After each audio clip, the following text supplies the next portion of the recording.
일용화양식 구독자 여러분 안녕하세요. ESF 김유진 간사입니다. 1월 18일 오늘 함께 묵상할 말씀은 마가복음 6장 30절에서 44절 말씀입니다. 오늘 본문은 예수님께서 떡 5개와 물고기 2마리로 큰 무리를 먹이신 유명한 사건입니다. 이 말씀을 통해서 우리는 기적을 통해 양을 먹이시는 예수님의 사랑과 능력, 그리고 불합리적인 상황에서도 순종한 제자들을 묵상해 볼 수 있습니다. 오늘 본문에서는 제자들이 각자 맡았던 사역을 예수님께 보고한 후에 일어난 일이 기록되어 있습니다.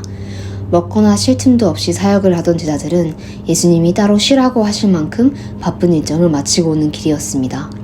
제자들도 예수님도 육체적으로 지쳐 잠시 한적한 곳으로 배를 타고 이동 중이던 찰나 그 사이에 무리들이 도보로 그들을 따라와 그들보다 먼저 그 장소에 와 있었다고 합니다. 이 장면은 마치 부모가 어린아이들과 하루 종일 게임도 하고 운동도 하고 놀아준 후에 너무 피곤해서 잠시 눈을 붙이려 안방에 들어가려 하니 아이들이 먼저 그 침실로 뛰어들어가서 더 놀아줘 라고 외치며 침대 위를 방방 뛰는 듯한 모습을 연상케 합니다. 이때 부모의 마음은 어떤 심정이었을까요? 예수님의 심정은 안타까움이었습니다. 예수께서 나오사 큰 무리를 보시고 그 목자 없는 양 같음으로 인하여 불쌍히 여기사 이에 여러 가지로 가르치시더라. 본문 34절 말씀입니다. 주님은 이들을 해치워야 할 과제나 일거리로 보시지 않으셨습니다. 예수님을 열심히 따라다닐 정도의 진리에 대한 갈급함을 그들 마음 가운데서 보셨으며 이를 세워주시기 위해 최선을 다하십니다. 그래서 그 지친 일정 가운데에서도 또 여러 가지를 가르치십니다. 그리고 주님은 그들의 영을 채우시는 것에서 멈추지 않으시고 그들의 육도 채워주시고자 합니다. 하루 종일 예수님을 따라오느라 식사도 제대로 못했을 이들을 먹이고자 하신 것입니다.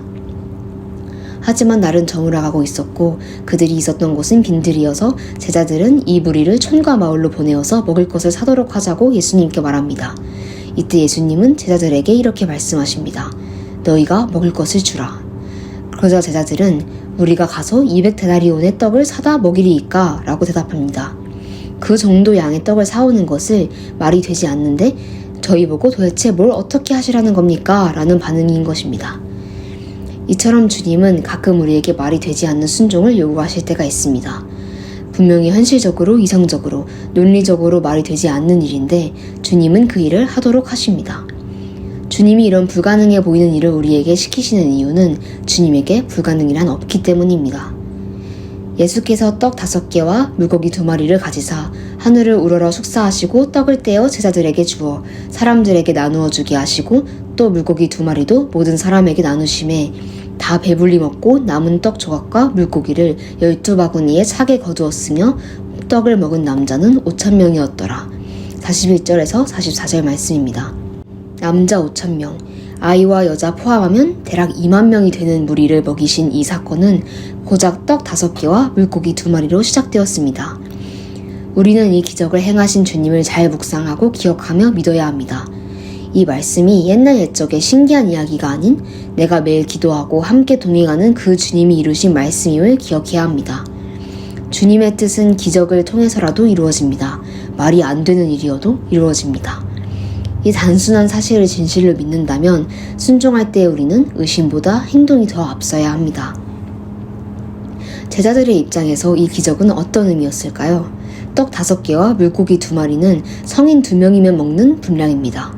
하지만 제자들은 이 2인 분량을 12명이서 나눠서 받았다는 것입니다. 심지어 그 12명이서 받은 조각들을 본인들이 먹는 것이 아니라 2만 명에게 나누어 줘야 하는 것이었습니다. 그 쪼가리를 분배받은 제자들의 심정은 어떠했을까요? 아마 주어진 것이 너무 적은 것에 비해 너무 많은 것을 순종하기를 원하신다 생각했을 것 같습니다. 우리는 삶을 살아가며 비슷한 생각이 머리를 스치기도 합니다.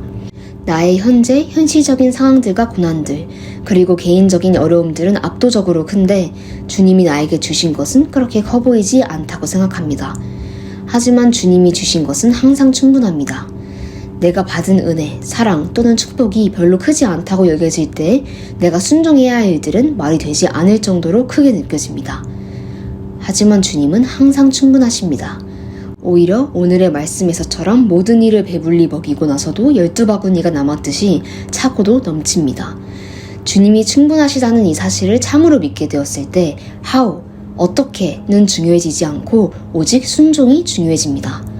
빵과 물고기 쪼가리로 어떻게 12바구니를 남기게 되었는지는 상상력으로도 이해하기 힘든 상황입니다. 여기서 중요한 사실은 제자들이 예수님을 믿음으로 순종했고 주님은 그들을 통해 일하셨다는 것입니다. 제자들은 순종함으로써 주님이 주신 것이 참으로 충분했다는 것을 몸소 경험하게 됩니다. 이것이 주님이 37절에서 너희가 먹을 것을 주라 라고 말씀하신 이유입니다.